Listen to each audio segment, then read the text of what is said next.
Okay, so we've talked about what we liked about Stranger Things. I'm joined again with Mo and Andra, and we are going to be talking about some of the influences heavily that we found throughout the series of Stranger Things.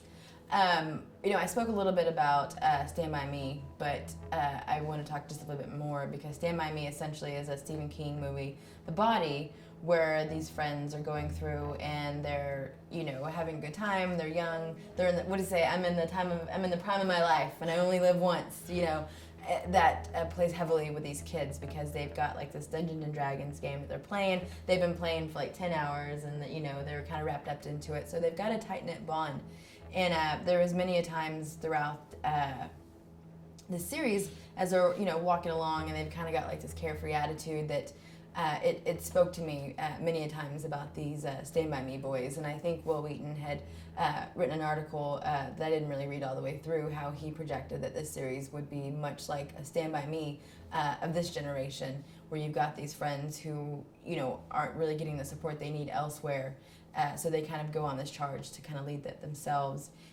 You've got the tips of the hats, where they're walking along the train tracks, when the boys are going off and they're showing kind of like Elle, and she's like kind of walking him too, and I was like, oh my God, this is literally out of, Stand By Me.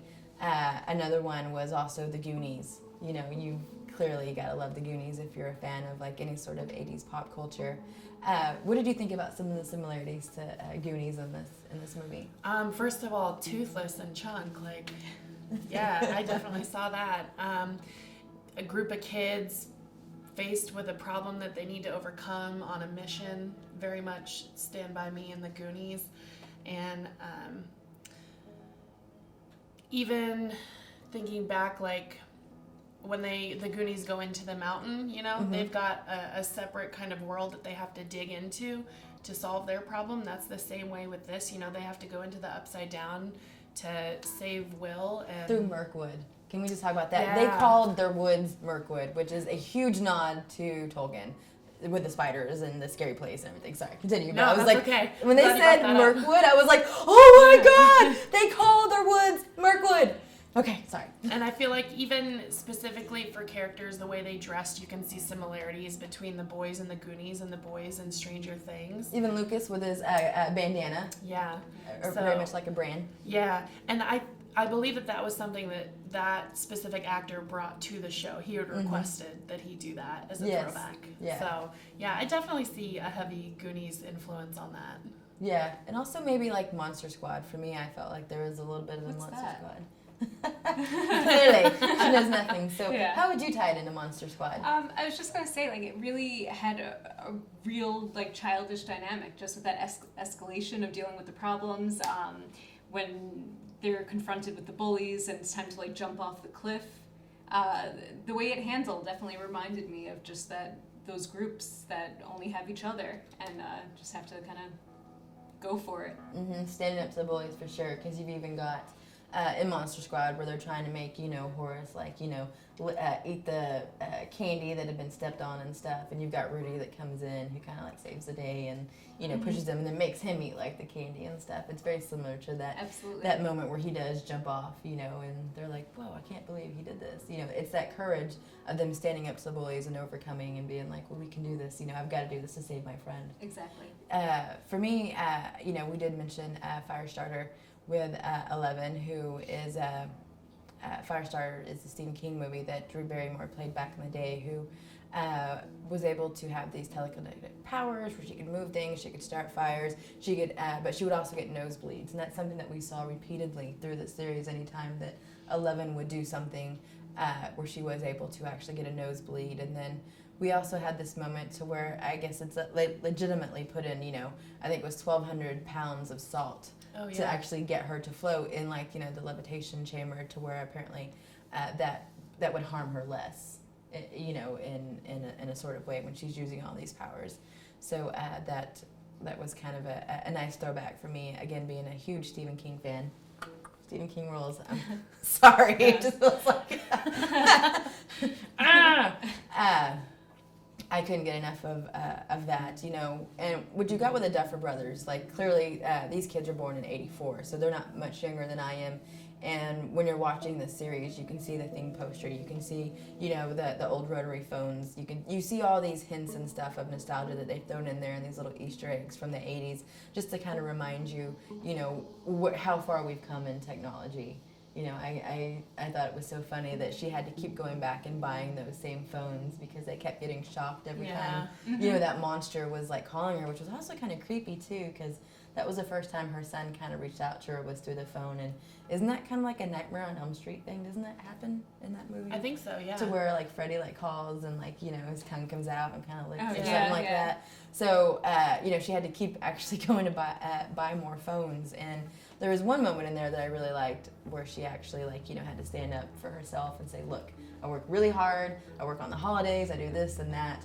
And that's another one of those like strong female characters that you would get from the 80s, kind of the single mother moment of, I don't ask for anything, my son's missing, I need this. And I thought that was brilliantly written in there. And I read somewhere that like Elle was actually supposed to be E.T. Like at the end of the day, like she was supposed to be kind of the E.T. character. She kind of came out of nowhere. Everyone's kind of like trying to find her and track her down. You've got, she's hiding in Mikey's basement instead of, in the closet with stuffed animals. Putting on the dress. Exactly. And they did. They gave her, a dress, and they gave her a wig to kind of fit, make her fit into the school when they go into the dance and stuff, so they could go talk to the ham radio. So essentially, she was E.T. Of this movie, kind of this, young girl who's being hidden in a basement.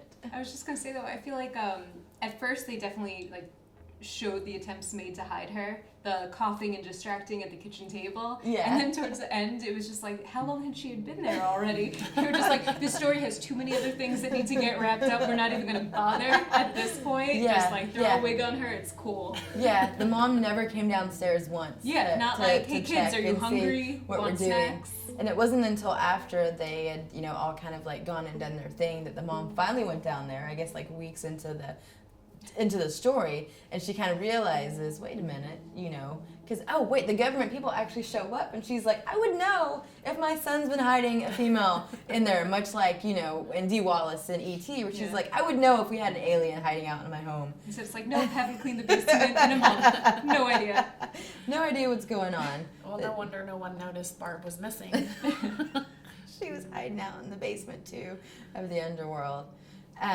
There's some people who have made some stretches to it being like close to like Aliens, and also Close Encounters of the Third Kind.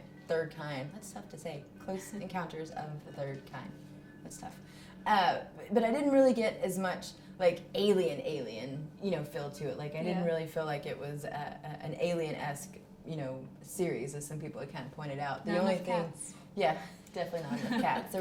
There was that little, aspect of her being E.T., but I definitely just kind of wanted to, briefly talk about just the cameos and the throwbacks to the Duffer Brothers, the Easter eggs they had given 80s fans, and I'm so thankful that they shared like their vision and their, homage to all these movies, to Goonies, to not Ghostbusters, well, no, there's no Ghostbusters. To Goonies, Monster Squad, even like Dreamcatcher, just a little bit. That's a little bit more new school Stephen King, but I felt like it was kind of in there as well. There's even a part where Hopper goes to the laboratory, and the security guard is reading Cujo. Yeah, that's right. So yeah, it's. Oh, Stephen and you King is mentioned in there. Something about Jaws too, like the relation to Jaws. Hopper was wearing the same uniform as the sheriff from Jaws. And even like the insignia on his this area, it was wearing the same badge and everything. So there's and Jaws is another one of those influential movies that you grew up kind of being scared. Like I was scared for a while to go into the water, even if it was like a lake. I knew there was no sharks, but I was still kind of afraid to go anywhere more knee deep. And quickly, you had actually mentioned something about like Winona Ryder's like kind of influence in this series. I was reading an article about in the 90s, Winona Ryder, the town that she's from, I can't remember the name of the town, a girl had gone missing and they found her later brutally murdered. But Winona Ryder helped donate to the campaign, donated like $200,000 to the help. I believe her name was Polly Hannah. There's a last name there. But helped donate money to the campaign to find this girl. And so when I read that and then I thought back to all the scenes when she was so desperate with the lights, that kind of connected for me, and it definitely made me realize the influence with Winona Ryder's performance, because she just nailed it. She knocked it out of the park on this. Yeah. And so now when I think back on that, I'm like, she can relate to that. She's got like a personal connection to that story of a young child going missing. So Very much so. Her role reminded me a lot of the mother in Poltergeist. I kind of mentioned it in one of the other videos we did. But I mean, the similarities were just too much with them going into the portal and the tree as much, you know, with the rope tied on them. It was very much like Poltergeist when, like, you know, they're sending in the mom to go back and bring Carol in. She's kind of tied around and stuff. So, so much eye candy, so many homages to the 80s that I couldn't get enough. I was able to watch it in straight 8 hours. Like, that's how I spent my Saturday, the day that it actually came out. I didn't have anything else going on, which was really nice. So I was quite lazy that day and binged all 8 hours, and it still wasn't enough for me. Yeah, it was over too quick. Yeah. I was just like there's more. The next thing I knew, I was like, we've been watching this for 6 hours. There's 2 left. Okay, let's keep going. So thanks again to you two ladies for coming in and speaking with us about me. I really, really enjoyed this, and I hope you guys did too watching. If we missed some things, leave us some comments and let us know. Give us some feedback. Maybe there was more that we didn't see. As always, thank you for the support, and I will see you next time on FanGirls.